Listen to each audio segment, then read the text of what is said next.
Hi guys! Welcome back to my channel, and for today's video, magbe-bake tayo ng fudgy brownies dahil na-miss ko talagang mag-bake. But this time, naisipan kong i-vlog siya kasi marami nagtatanong sa akin kung ano daw yung ingredients and procedure ng brownies every time na natitikman nila yun. So siguro nasarapan sila. But actually, ito ay nakuha ko lang din pero hindi ko na alam kung saan cookbook ko siya nakuha. So ang unang step natin, syempre, i-prepare lahat ng gamit. So syempre, itong hand mixer, yung kilohan, and the other ingredients as well as yung oven, pero syempre nasa loob ng bahay yun. So ayan, papakita ko sa inyo isa-isa. Syempre, una muna is i-ready yung ating dry ingredients. So, una na dyan, syempre, hindi pwedeng mawalang all-purpose flour. Ito ay from White King, pero hindi to sponsored ha. Then, meron tayo syempre itong cocoa powder, itong baking powder, itong iodized salt ng McCormick. Gusto ko kasi talaga yung McCormick. Although, kahit ano namang salt pwede as long as iodized, kasi kapag rock salt, aalat talaga siya. Then, aside from that, meron din tayong 2 cups of chocolate. Make sure na dark chocolate yung gagamitin kasi kapag ka semi-sweet or milk chocolate, sobrang tamis nun. So, ito yung dark chocolate. Pero may choices din naman tayo na ganito. Papakita ko sa inyo yung mga ginagamit ko. Ayan, buttons to. Dark choco buttons ng Goya. Pero usually, ginagamit ko yung buttons kapag nagbe-bake ako ng cookies. Meron din yung milk. Okay, then meron tayo ditong baking chocolate na Fuji ang tatak. Nabili ko sa All About Baking for 65 pesos. Kasi hindi ko siya gagamitin kasi semi-sweet siya. Naubos na pala yung stock ko nung dark choco. Kaya ito na lang yung gagamitin ko. Ayan. Nakalimutan ko yung brand nito pero sa Save More ko nabili. Para naman sa wet ingredients, syempre kailangan natin ng vanilla. Naubos na yung McCormick ko. Ito na lang available sa ref. Kaya ito yung gagamitin natin. Then, itong diluted coffee sa 1 tablespoon na tubig. Bale, ito yung sukatan. 1 teaspoon ng espresso powder. Then, ititimplahin siya sa 1 tablespoon ng tubig. So, ito siya. Walang timpla yun, as in yun lang mismo. Then, syempre, kailangan natin ng itlog. 3 yan. Then, isang buong butter, pero actually bawas na to ng konti kasi nag-bake ako may niluto ako last time. So, ito yung ginagamit ko. And then, kailangan din natin syempre ng brown sugar and white sugar. So, yun lang. Then, imimix muna natin syempre yung dry ingredients. Then, next naman yung wet ingredients. Okay, so just in case hindi nyo alam paano gumamit na itong weighing scale na mayroong word na tear, so nakikita nyo, 0 pa siya kasi wala pang kahit ano nakalagay. Pero pag pinatin ko itong measuring cup, ayan, so lalabas siya ngayon 29 grams. So pipindutin natin yung tear para mag-0 siya. Then kapag inangat, okay, nag-negative. Tsaka tayo ngayon kukuha ng flour. So ang aking recipe ay nangangailangan ng 160 grams ng all-purpose flour. So 116 pa lang to. Dagdagan natin ngayon hanggang siya ay mag 160.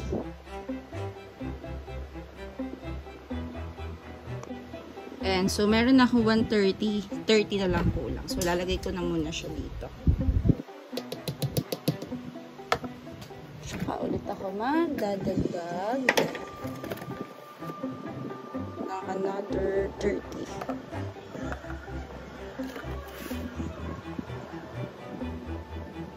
Sobra.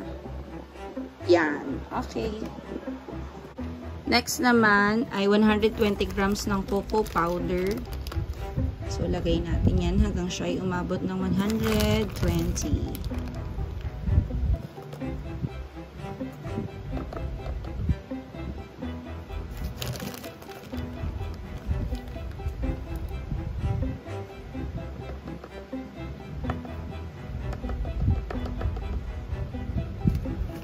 Next is 1 teaspoon of baking powder. Then, pinch of salt. Yan. And 2 cups of chocolate.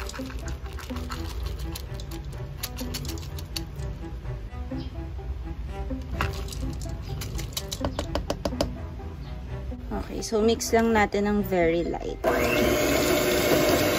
Ito lang pinindot ko. 1. Okay, next, ilalagay na natin dito yung ating wet ingredients isa-isa. Okay? Okay, first is 1/2 cup of white sugar.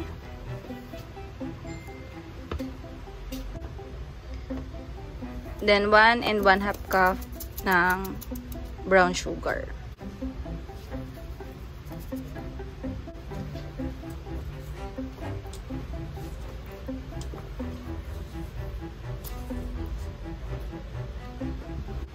Next is yung butter.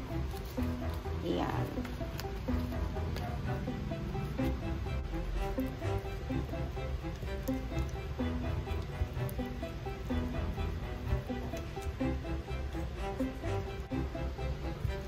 Then 3 eggs.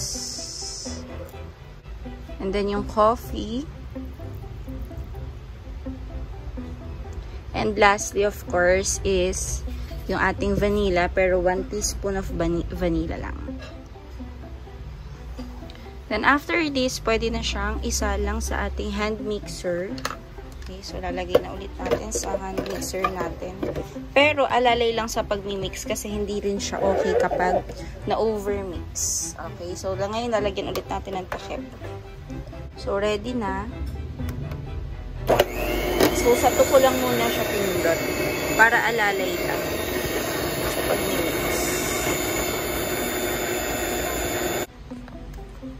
So, ayan yung consistency niya, pero kulang pa sa mix. Konti pa.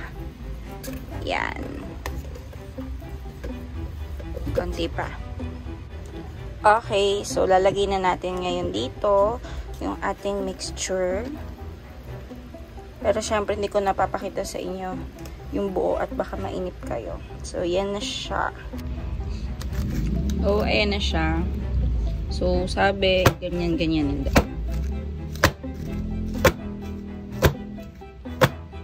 Okay, so sinalang ko na siya for 20 minutes. 160 degrees. And, kanina nakapag-preheat na rin ako. Ayan, abangan na lang natin. Ayan na siya. Ayan, dahil malamig na siya, pwede na natin siyang i-slice. So, make sure na malamig na kasi hindi natin siya may i-slice ng maayos kapag hindi. So, ayan na siya. Na-slice ko na. Ngayon, kuha tayo ng isa. Guys, hindi na ako nakapaghimtay. Kinagatan ko na siya. Kasi sobrang sarap niya talaga. Tapos kung makikita nyo, fudgy na fudgy siya.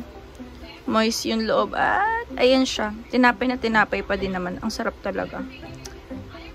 Try nyo na din. Then yung pinakataas niya crisp. Tapos yung loob niya fudgy. Diba? Perfect.